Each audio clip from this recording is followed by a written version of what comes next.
Serilingampally TDP అభ్యర్థి వెనిగళ్ల ఆనంద ప్రసాద్ గారు మన పక్కన ఉన్నారు. ప్రచారం ఎలా కొనసాగుతుంది, ప్రచారానికి సంబంధించినటువంటి విషయాలు అడుగుదాం. సార్ ఏమనిపిస్తుంది సార్? ఇంకా మరో ఒక 8-9 రోజులు మాత్రమే మిగిలింది. మీరు ఎట్లా ప్రచారాన్ని చేస్తున్నారు? ప్రచారం చాలా బాగా జరుగుతుందండి. బైక్ ర్యాలీ చేస్తున్నాం, రోడ్ షో చేస్తున్నాం, గడప ప్రోగ్రాం చేస్తున్నాం, పాదయాత్రలు చేస్తున్నాం. వెళ్ళిన చోటల్లా చాలా అద్భుతమైన ఒక ప్రజాస్పందన మాకు తెలుస్తూ ఉన్నది. అది ఒకటి ప్రజాకూటమి మీద ఒక నమ్మకంతో వస్తున్న ప్రజాస్పందన, ఒకటి ఈ ప్రజా వ్యతిరేక ప్రభుత్వానికి వ్యతిరేకంగా కనపడుతున్న స్పందన. అది ఈ మధ్య కాలంలో చాలామంది కూడా పార్టీలో జాయిన్ అవుతూ వస్తున్నారు, చేస్తూ వస్తున్నారు. మీరు వాళ్ళు ఫస్ట్ అనౌన్స్ చేసిందే మీ టికెట్ అయినప్పటి నుంచి కూడా బాగా చేసుకుంటూ వచ్చారు. రేపటి బాబు గారి ప్రచారం ఖమ్మం నుంచి కూడా ఇక్కడ కుకట్పల్లి ఏరియాలో తిరిగే అవకాశం ఉందంటున్నారు. దాని తర్వాత జూనియర్ ఎన్టీఆర్ అంటున్నారు. ఇట్లా ఎవరెవరు ఎలా వచ్చే అవకాశం ఉంది? రాహుల్ చంద్రబాబు గారి ప్రచారం ఉంటుంది, తర్వాత బాలయ్య బాబుది ప్రచారం ఉంటుంది, విజయశాంతి గారి ప్రచారం ఉంటుంది. మిగతావి ఇంకా కొన్ని డీటెయిల్స్ రావాల్సింది ఉంది. అజారుద్దీన్ గారితో ఒక రోజు అని అనుకుంటున్నాము. కాంగ్రెస్ సీనియర్ నేత టికెట్ రాక మంగపడి తర్వాత మీతోటి చాలా కలుపుకొని పోతున్నాడు. ఆయన సహకారం ఎలా తీసుకుంటున్నారు? ఓవరాల్గా ఆయన మొత్తం ఇక్కడ లోకల్ మనిషి వాటి ఎట్లా కలుపుకొని పోతున్నారు? సహకారం చాలా మంచి సహకారం ఇస్తున్నారు. ఆయన పెద్ద ఆయన, తప్పనిసరిగా ఆయన ఆశీర్వచనం మాకు కావాలి. ఆయన గైడ్లైన్స్లో వెళ్తాం, ఎందుకంటే well experience in the politics.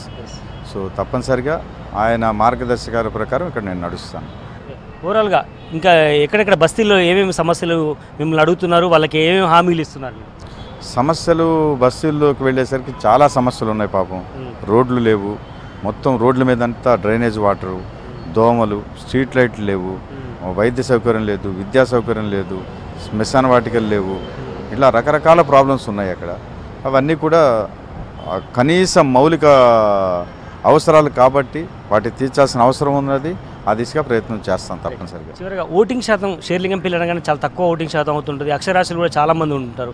వాళ్ళని మరియు ఓటింగ్ పెంచేందుకు ఎట్లాంటి కృషి చేస్తున్నారు, వాళ్ళని ఎట్లాంటి అభ్యర్థిస్తున్నారు? సో నేను వెళ్ళిన ప్రతి చోట కూడా వాళ్ళని అదే రిక్వెస్ట్ చేస్తున్నాను. అది ఏంటంటే ఈసారి లాంగ్ వీకెండ్ వచ్చింది, మీరు ఎవరు కూడా టూర్స్ ప్లాన్ చేసుకోకండి, ఓటు వేసి వెళ్ళండి. తర్వాత ఇవాళ అత్యధిక విద్యాధికులు ఉన్న నియోజకవర్గం ఇది. ఏదైతే లో ఓటింగ్ రికార్డ్ అవుతుందో ఈసారి దాన్ని బ్రేక్ చేద్దాం. ఏదైతే ఇవాళ మనకి లిటరసీ ఉన్నదో ఆ పర్సంటేజ్ సాధిద్దామని ప్రతి వాళ్ళని రిక్వెస్ట్ చేయడం జరుగుతుంది. ఇంతకుముందు కూడా నేను శీర్షిక రన్ చేశాను దీని మీద, సమస్యతో యుద్ధం ఓటుతో చేద్దామని. సో మీకు రాబోయే 5 సంవత్సరాలకి ఎంతో విలువైన ఒక అభ్యర్థిని మీరు ఎన్నుకునే మీ విలువైన ఓటుని తప్పనిసరిగా పంచాయత్ చేయండి, మీకు నచ్చిన అభ్యర్థికి వేయండి. ఇది ఓవరాల్గా తెలుగుదేశం పార్టీ చాలా ప్రతిష్టాత్మకంగా తీసుకుంది. హైదరాబాద్లో దాదాపు 7 స్థానాల్లో గ్రేటర్ హైదరాబాద్లో పోటీ చేస్తుంటే దాంట్లో షేర్లింగంపల్లి, కూకట్పల్లితో పాటు మిగతా స్థానాలపై ప్రత్యేక దృష్టి పెట్టింది. ఆ రకంగానే ప్రచారం చేసేది సిద్ధమవుతోంది. కెమెరా పర్సన్ శ్యామ్తో నరేందర్, V6 న్యూస్, షేర్లింగంపల్లి నుంచి.